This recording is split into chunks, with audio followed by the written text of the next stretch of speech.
What's going on, YouTube? This is Darklight Jr. coming at you with another Q&A video, and welcome to the year 2017, guys. Man, it has been a year full of huge downs for me, but also some huge ups, especially with this channel. So I hope you guys had a good New Year's Eve, New Year's Day.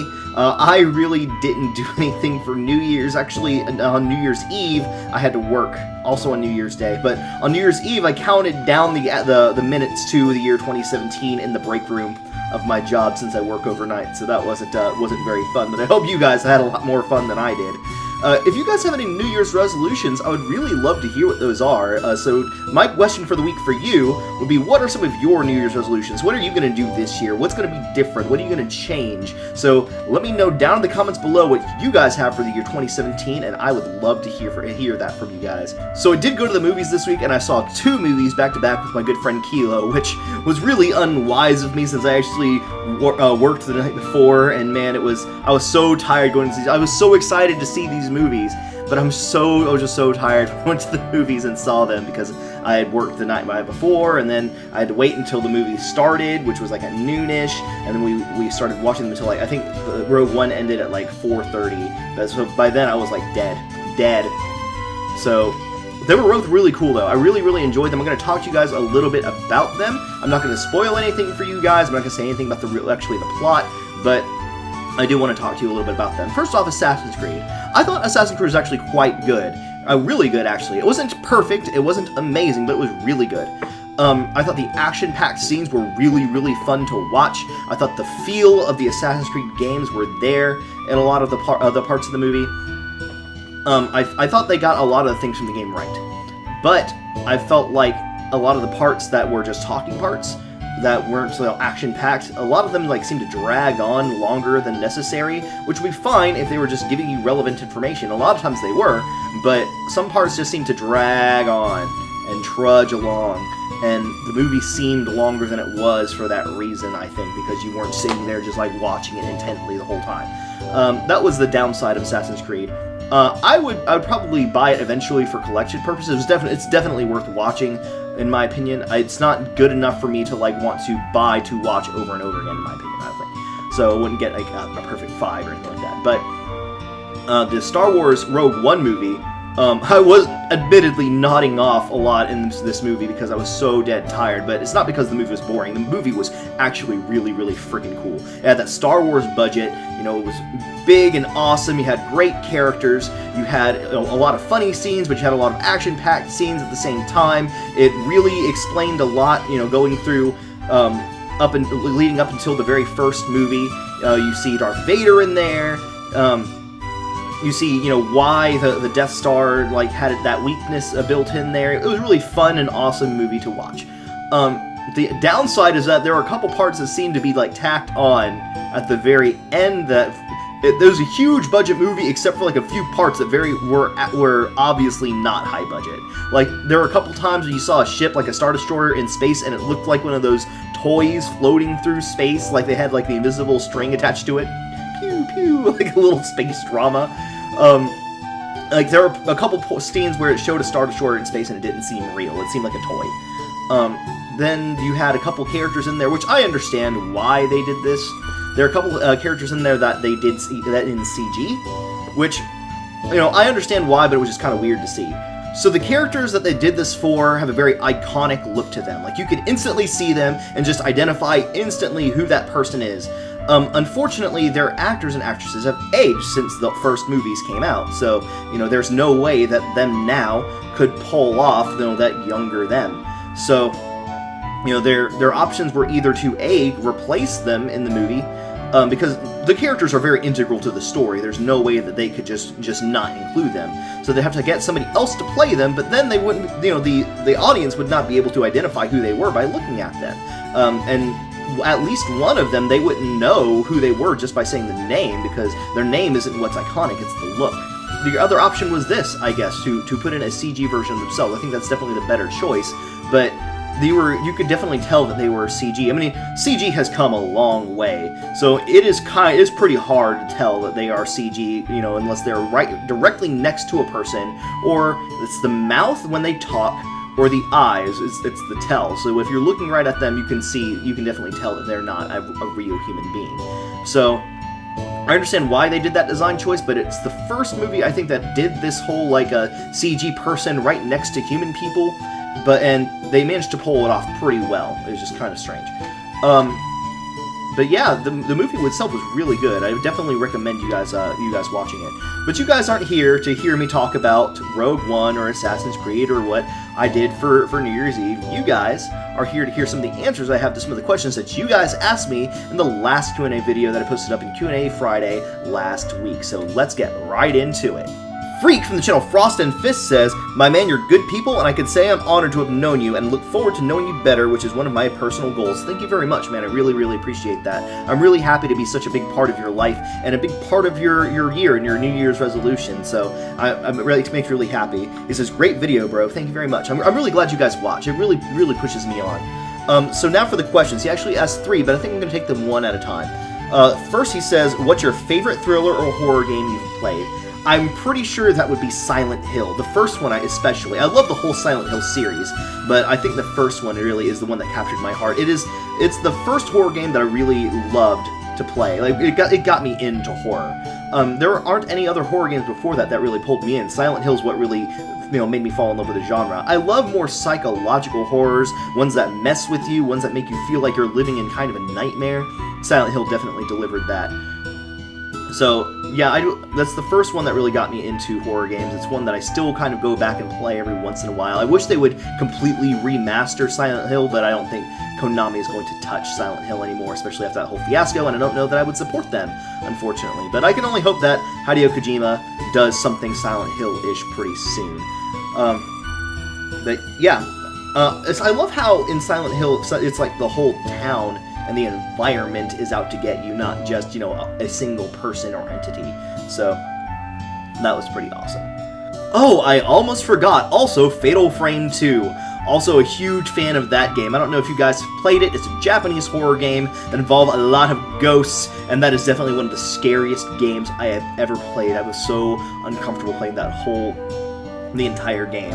So I would definitely highly recommend it. You end up in this village, and it's haunted as shit with these Japanese style, like the Grudge style ghosts, and the only way you can fight them is with the spirit camera that you pick up, and you're uncovering some clues about what happened in the village, the lost village. So it was a very unsettling game. You guys know I'm necrophobic and phasmophobic, and that game made me very, very uncomfortable, and it was really, really well made. So definitely, I think one of the scariest games of all time. Definitely check that out. 2, how long did it take you to grow your hair that long? It's been a few years, several years.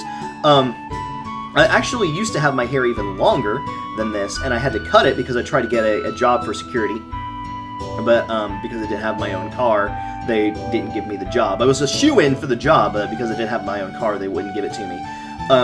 So I had to cut my hair for nothing, basically. I had to regrow it. So it's been a few years now since that interview. But I pretty much have always had my hair long ever since I was little. Probably since when my mom and my donor first got divorced. I think I was probably about 10 years old. I'm not sure exactly on how old I was, but I think it was about 10. I started growing my hair out long because my donor used to make me cut my hair really short, like buzz cut military. And because of the shape of my face, short hair makes my face look humongous. I don't know why. I'm already a big guy, and I already look big, but when I have a short haircut, it makes my face look huge. Maybe when I slim down and get skinnier, and I don't have to worry about my face looking gigantic, maybe I'll cut my hair again really short and see how that looks on me. Completely different look. I don't know. We'll see. I don't know. What do you guys think? Also, I'm just gonna throw this in there. He used to make me wear these Coke bottle frame glasses and everything, and I looked like a huge dork. I was short, fat, Coke bottle frame glasses, military buzz cut. I just want to change all of that, basically. 3, I know you love piano music. What bands, or specifically what music type with piano do you like? Man, I love pretty much most types of music that use piano. I love classical music. I love trance music that has piano in it. I love rock music that has piano in it. I love pretty much anything with good piano. I love the piano. I've loved the piano for my whole entire life. My favorite song that is specifically just piano would be Final Fantasy VIII's The Successor, the Piano Collections version, which I'll leave a link to a to that somewhere, but it's a really good song. I actually love Chopin's Opus 28 number 4, that's Prelude in E minor. I really love that song. I love those, when it's just piano, I love darker sounding songs. I don't know why, they just resonate with my soul.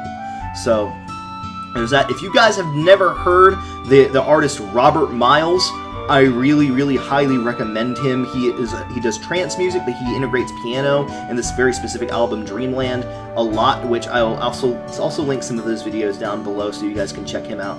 Well, it's not his videos, but it's his music that somebody posted up on YouTube that I would really love to spread the love of, because I really love that album. It's one of my favorite albums. He also asks, have you ever played WoW, and if so, what class did you play? I think I answered this in a previous Q&A video, but yes, I actually did play WoW for quite some time. It was a big part of my life for a while, ever since Burning Crusade first came out. I didn't really play much until Burning Crusade. I couldn't really get into it, but Burning Crusade really drew me in because I love those Blood Elves. I know a lot of people don't like Blood Elves because they're a little more effeminate looking, but I love that they're the most magic-y race in the game. I love that they look good. I'm a very vain person whenever I play MMOs or video games in general, so I like my character to look good, and there were absolutely no good-looking races in the game, in my opinion, before that. Like, I didn't want to play Horde, even though I wanted to play Horde, because none of the races looked good, and then the best-looking race that Alliance had was human, and the humans don't look right. I don't know why. I didn't really care for the way humans looked either, or elves, or I mean, Night Elves. I think I played a Night Elf as my first character, a Night Elf Druid, but no, I just couldn't really get into it. But Blood Elves, and I wanted to play a Blood Elf Mage specifically, and that's what I played as up until level 80, was my Blood Elf Mage. I loved playing that. I played Burning Crusade up through raids. I did Karazhan with a big guild. I was like top DPS in that guild. I played through Wrath of the Lich King. That was really cool. I did all the quests and started getting geared for raids. I did some of the lower end raids in that. I played through Cataclysm. I did all the quests when it first came out. Every quest that existed when Cataclysm came out, I did. And I started getting geared for doing some raids, and I don't know, I was just kind of done after a while. There was just a moment when I was like, I think I'm done. So from Burning Crusade through Cataclysm, that was the area that I played in. It was a good era of my life. It was a lot of fun, but after that I was just pretty much done. And I don't think I'm going to be coming back to it either, because Final Fantasy XIV is so good, especially with Red Mage coming out in the new expansion. I'm so excited to play that, and the Garo crossover. If you guys don't know what Garo is, I'm going to put a picture there or something, and it's a really good series. Check it out, seriously. It's a Japanese show. It's a Sentai type show, but it's for like older teens, and I'm a big fan of that kind of thing. You know, Kamen Rider Dragon Knight, big fan of that. I used to watch Power Rangers a lot when I was little. Obviously, it doesn't age very well when you get older and watch it. It's like, wow, this is super cheesy, but whenever something like that is done well and right and appropriate for older audiences to watch and enjoy, then I really like it. But anyway, I think that is all the questions. Happy New Year, brother. I hope you have a good year too, brother. So thank you for your question. Wargamer Sean says, awesome, man. I have been bad about videos during the holidays. Glad you had a good one. I was playing a reboot of Fallout 4 again this weekend. Just started playing it again. So are you playing A Thousand Suns Army?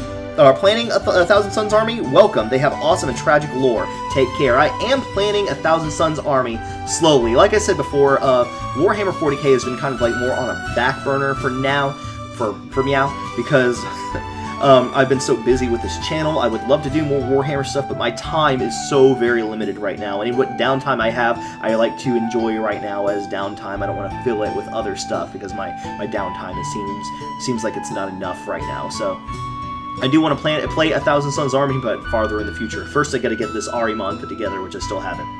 Well, we're going to do that. I'm really excited to do it. Tetchy for You says, great Q&A, brother. I just love hearing all the awesome stories. I'm really glad you enjoy it. I need to get your figure to you. Just nervous about shipping it, lol. Is there any MMO you'd play on your channel as just continuous series? If I were going to do an MMO as a series, I considered at one point playing Final Fantasy XIV from level 1 at the beginning of the story and playing through mainly the main storyline just for you guys, because Final Fantasy XIV has a really good story through the main regular game and Heavensward the expansion. So I would consider definitely doing a series where I played through the main story. I would do most of my side quests off on the side, off camera, unless they was like kind of like pertinent to the story. So, or unless they were just particularly interesting and cool. I'd show you guys going through like some of the dungeons and everything, like as it goes through the story. Excuse me. So, I would consider doing that. I also considered doing like some of the lesser known MMOs, not as a continuous series, but as an intro to like I've never played them. So I was considered like WildStar. I was considering playing some of that for you guys as kind of a we're experiencing this for the first time together thing, and I'd give you guys my opinion on it if I would consider playing it more. If you know, or you guys could see if you guys would consider playing it more. Just to show you guys a little bit more about the MMOs that are out there. So yeah, there's that. Thank you for your question. Wolf Brother Mythos says, Legend speaks of a culinary genius named Darklight Dreamer. What are a few of your signature dishes? Is there anything that you make that you feel that no one makes it quite like Raz? Are there any recipes or flavors that you strive to emulate but escapes you? Much love, as always. So I love to cook. Most people in my family actually love to cook. I don't know if you know, but Wolf Brother Mythos is actually also a very, very good cook. We're not formally trained. We watch a lot of Food Network still. We've watched a lot of Food Network throughout our lives. We've always experimented with cooking and food, and a lot of people tell us that we're really good cooks. One of the things that I make that I feel I make the best, and I get some rave reviews for, is my chicken Alfredo. I make a homemade Alfredo sauce that's really, really delicious. I make this amazing chicken Alfredo that I don't think a lot of people can make as good. I've tasted a lot of other people's chicken Alfredo, just doesn't have that flavor. So I think that's definitely a signature dish of mine that I think no one makes quite like me. So I make this Merlot braised brisket that I do with like carrot, celery, onion, garlic, and I do it for a long time. Beef broth. So I braise it for quite a while until it's falling apart, and I make the vegetables and the broth and everything into a sauce, and that comes out really good. It's really great on mashed potatoes. So that's another thing I really like to make. Or I've made the Merlot braised brisket tacos also. Kind of a different take, and those turned out really, really good. Chicken Parmesan. I do really good chicken Parmesan. I don't think, I'm sure that there are a lot of people that can make it better than me, but I think I make it pretty freaking good. But as far as recipes that I strive to emulate but can't, really, and I think most people can agree with me, like whenever you try to make something that your mom makes that you love, even if they tell you exactly how to make it, give you the exact steps and recipe, it never comes out the same. I don't know why that is, but whenever I try to make my mom's eggs especially, it's hard to emulate the same flavor of her eggs. Or her fried, or Thai-style fried ribs. I can make them and they're pretty freaking good, they just don't taste like mom's. I don't know why that is. But actually the other day I did make a batch of eggs that I felt like taste very much like mom's, but I don't think I'm ever going to be able to do that again. So, if you guys have tried to emulate your mom's recipes and have failed, and it just never tastes exactly the same, let me know down in the comments. I would love to hear about that. Anyway, Idic Beer 40K says, another great video. Happy New Year and New Year to you, and good luck with the diet. What are your top 3 films from the 80s? Oh man, that's hard. I have to think about that. So the 3 biggest movies that immediately come to mind, in my opinion, from the 1980s were, in no particular order. I don't know which one I'd pick as my absolute favorite, but the Transformers movie, which came out in 1986, the animated one, the best iteration of the Transformers movies. So much happened in that. If you guys haven't seen it, I highly, highly recommend it. Great story, great soundtrack. I think I could basically quote like 90% of the movie. So that's definitely one. If you guys haven't seen Lady Hawk is definitely one of my favorite movies from the 80s. And also The Princess Bride, obviously. That one might be my favorite. I really, really love The Princess Bride. Whenever I first heard of The Princess Bride, I don't think I watched that movie for like half of my life. Because just hearing The Princess Bride, you'd think it would be like a girly movie, but it's not. It's not. It's a really, really good movie, so I would definitely check out any of those movies. Some honorable mentions, though, other than my top 3. I definitely think The Wizard is an awesome movie. The Last Unicorn, as girly and childish as it sounds, is still one of my favorite movies of all time. It's just I love the music. It's such a great and touching story. I think I have like 3 things that I had Peter Beagle autograph for me when I went to an anime convention a couple years ago. And who could forget the Star Wars movies, the Karate Kid, the Rocky movies? I could go on and on about movies that I love from the 80s, but I think those 3 are the ones that are really the most like standout movies to me. The Outsiders, another really good one. But yeah, instead of making this video all about that, I'm going to basically end the video here. That's the last of the questions that I had from you guys. If you guys have any more questions for me, please do not hesitate to ask me those questions down in the comments section below, and I'll get to answering those questions in next week's Q&A Friday video. I hope you guys liked this video. If you did, please do me a huge favor, hit that thumbs up button down below. It really means a lot more to me than you guys know. Do me a favor, drop some comments too. I love hearing from you guys. I just love chatting with you guys. Even if it's not a question, it just really makes my day. And if you haven't hit that subscribe button yet, insert plug here, I'd love to have you guys as a member of the Darklight family, and hope that we'll continue this YouTube journey together again very soon. And until then, may your dreams light your darkest hour, and I'll see you next time.